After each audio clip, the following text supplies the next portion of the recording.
Hello and welcome back to my favorite people, and thank you very much for watching this lecture video. Until now, we practiced tons of methods in order to take different functional groups and turn them to carboxylic acid. For example, we went after alcohols. We oxidized the alcohol. We said we can go with harsh or strong or mild oxidizing agent, and harsh one turn it to carboxylic acid, mild one to an aldehyde or a ketone. And then we said we can take any aryl alkyl and oxidize it by strong oxidizing agent, let's say potassium permanganate or chromic acid, and turn it to carboxylic acid. And we went further. We said we can use a Grignard reagent with a CO2, and that's going to add actually carboxylic acid to the system. Or we can use cyanide, do a hydrolysis of cyanide and turn it to carboxylic acid. And last lecture, I showed you that you can take actually ketone, and is the one that we said is kind of a dead point that you cannot turn it to turn it to carboxylic acid. But I showed you the method that we called it hollow form. We can use the hollow form method to take actually a ketone, any ketone that it has 3 hydrogens or a methyl group attached to the carbonyl group, and oxidize it and turn it to acid. Now, the question is going to be this. How can I go backward? How can I take an acid and reduce it to something else? I know I can use lithium aluminum hydride or BH3. They are a strong oxidizing agent, reducing agent. And I'm going to remind you that if you take an aldehyde and treat it by one of these reducing agent, let's say either BH3 or lithium aluminum hydride, and both of them, H is going to have a negative charge, and so that means H will be added to the system with a negative charge, so that's going to be hydride, and that's the reason I keep saying hydride. And the product will be this R will turn to O here, and this one we have hydrogen there, and we are adding another hydrogen. Now if I treat this one with acidic solution, so if this one is the first step, and then the second step, add H plus, and now you're going to have H attached to oxygen, so it will turn it to alcohol. For aldehyde, that one is going to give me a primary alcohol. But if I start with a ketone and run the same process and reduce this ketone, in this case, so if we have a reducing agent and any reductant, that's going to give us an alcohol again, but our alcohol, it will be a secondary alcohol. So this one is secondary, while there we got a primary. So the difference between aldehyde and ketone will give you secondary alcohol, while aldehyde, or reduction of aldehyde, will give you primary alcohol. Now, let's switch to acid and see what will happen. The problem with acid, as I say, is acid. Now, what does it mean? It means it has acidic H, and anything that you are using as a reducing agent is going to give H minus. H minus is a base, and H plus is a source of technically acid or acidic condition. And so very soon the base and acid will react, and that's going to be the easiest reaction to actually to be happen. So anytime you add any of this reducing agent, if there is acidic H there, that's going to be the first reaction that's going to happen. So strong base will take acidic H, and it will give us a conjugate base plus other products. So clearly we're going to get hydrogen gas, and now also we got the aluminum with a 3 hydride and a carboxylate. I want to go after the fact that how can we take the carboxylate and reduce it to, for example, to aldehyde. Okay, let's go with this. So we have a carboxylate, and also we have this species, this one, aluminum with the 3 hydride. Okay, and I'm gonna go after the carboxylate. This is my carboxylate. Okay, it has oxygen attached to carbon through a double bond. We have another oxygen, and this oxygen, it has a negative charge. Okay. This one is neutral, while that one is -1. Now I'm gonna put the aluminum with the 3 hydride close to it in a way that aluminum will be facing to oxygen, while hydride is facing to carbon. Why? Because this carbon, it has partial positive charge. Of course, these two are attached to each other, and aluminum already attached to 2 more hydrogens. Now I'm gonna do rearrangement, and the rearrangement I will do it in a way that this one will move there, and this bond is gonna move here. And so what do I get? Next step, I'm gonna get R, okay, and R that's gonna here is gonna be attached to carbon attached to hydrogen. Now, what will happen with this oxygen?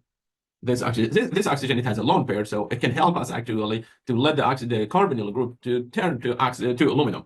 So this one very soon is gonna share electron with carbon, and if that one happen, now we're gonna get a double bond there, and so I managed to turn carboxylate to an aldehyde. Okay, what will happen with this piece? Okay, what will happen with this one? And this one is already attached to oxygen, and so it's going to leave the system as aluminum attached to 2 hydrogen or 2 hydride, also oxygen, but oxygen is going to have negative charge. This is the time that you're going to use lithium. Remember, you started with lithium ion. You do have a lithium ion somewhere inside the solution, and that lithium ion is going to play a role here, and it will neutralize the species. Now, I managed to oxidize to reduce or run reduction reaction. So I reduce the carbon of the carboxylic group and I turn it to aldehyde. And until now, I use 1 mole from this reducing agent. Can I reduce the, like the aldehyde to something else? I just mentioned that, like if you reduce aldehyde, you will get primary alcohol, or a ketone, it will give you secondary alcohol. So second step, this is going to happen. You have an aldehyde, and this aldehyde is going to react with aluminum hydride. Aluminum hydride, it has 4 hydrogen attached to it. And hydride is going to have a negative charge. And we know the carbon of the carbonyl, it has a positive charge. And so very soon, this one is going to attack the carbonyl, and we will have such a reaction. We will get the R attached to hydrogen. And now what will happen with the double bond? The double bond, it will move, the pi bond technically, it will move toward oxygen, and that's going to give us oxygen with a negative charge. Why? Because it's going to have a 3 lone pair, and that one will be -1. And remember, you do have another hydrogen attached to carbon. This is the time to treat the product with acidic solution.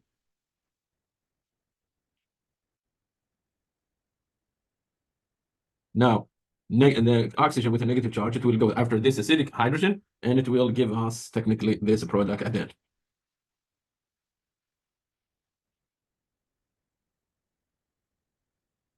So the hydrogen that I'm going to highlight, this hydrogen is coming from the reducing agent, while the second one, that's coming from the acidic solution. Okay. And that one was from lithium, from second mole of lithium aluminum hydride. That was the source of the hydrogen. So I got the I got the primary alcohol, and I managed to reduce the carboxylic acid to alcohol. So we're going to write this. If we take a carboxylic functional group and run reduction and reduce it by anything, that's going to give us R attached to OH. And then, of course, you will have 2 more hydrogens there. And that's going to give you a primary alcohol. Okay.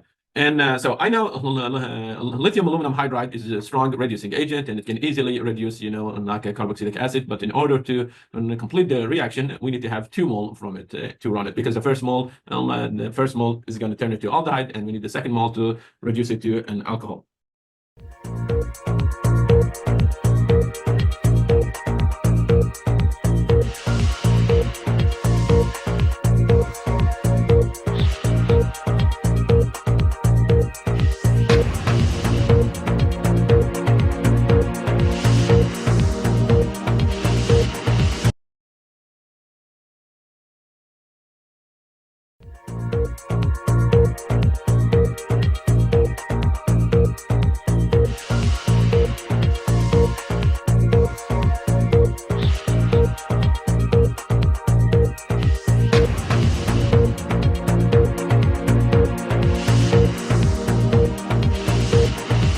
There is another, like a reducing agent, which is BH3. You can use BH3 to, reduce in carboxylic acid, and it will do the same job as lithium aluminum hydride. The only difference between them, and if there is a carbonyl group there, it will not touch it. It will only go after the carboxylic group. And so I'm going to say, for example, in this case, we have a molecule that one side it has a carboxylic acid, and another side it has a ketone, and so the product will be something like this.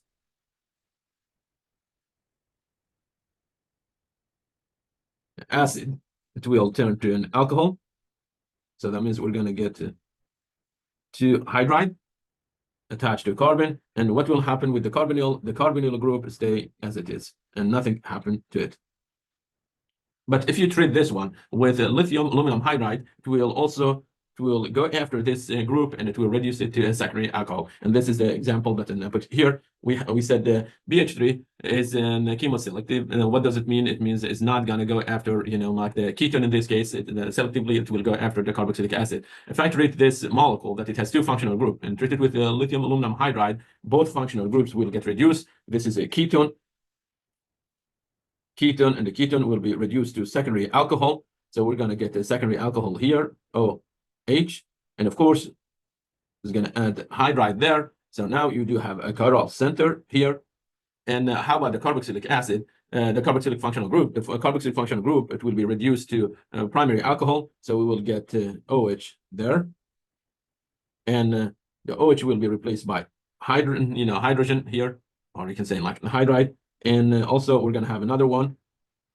Okay, so now, as you see, this is a primary alcohol, and a primary alcohol, it has like you have a center, a carbon center that's attached to two identical substituents. So primary alcohol is not going to give you technically a chiral center, but the ketone, if you reduce it, yes, then there is a chance to get actually a chiral center, and we do have a chiral center there.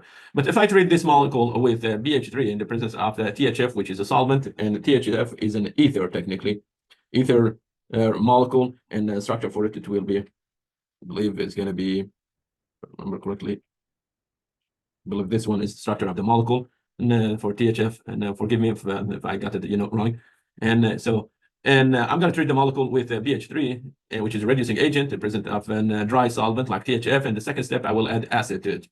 When I say acid, I will treat it with acidic solution. The carbonyl group for the ketone stay as it is, so nothing will happen to it. So we will have a ketone here. And as you see, that one did not change, but the carboxylic group or functional group, that one is going to get reduced, and it will reduce to, again, a primary alcohol.